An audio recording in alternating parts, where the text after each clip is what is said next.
Mér langar að spyrja aðeins út í tattúin, þetta tengist víst mikið að þessu fjölskyldunni, er það ekki rétt?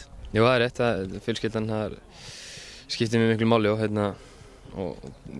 fyrsta tattúið mitt var náttúrulega upphafsstaðirnir í fjölskyldunni og þetta skiptir náttúrulega bara eru fyrst og fremst, hvað segir maður, þetta er bara fjölskyldan og það standa alltaf með manni þó að maður sé í tómu veseni eða ekki, þannig að það er líka gott að fá, maður fer náttúrulega SMS þegar ég fekk rauðarspjaldi frá allir fjölskyldunni og þau stíða við baki á manni, það skipta mig miklu máli, þannig að þau skipta mig miklu máli.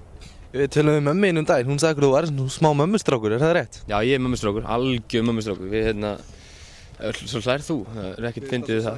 Já, ég meina hún bjó úti hjá mér 2 ár og hjálpaði mér mjög mikið að komast að stað í Englandi og það var mjög gott að hafa hana til þess að elda og passa upp á litla strákinn sinn, þannig að ég er náttúrulega yngstur.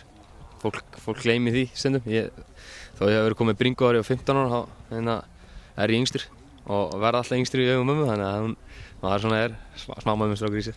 Er ekki allir mömmustrákur með beini? Það er alltaf þannig, spurðu bara Kolla, er þetta ekki mömmustrákur?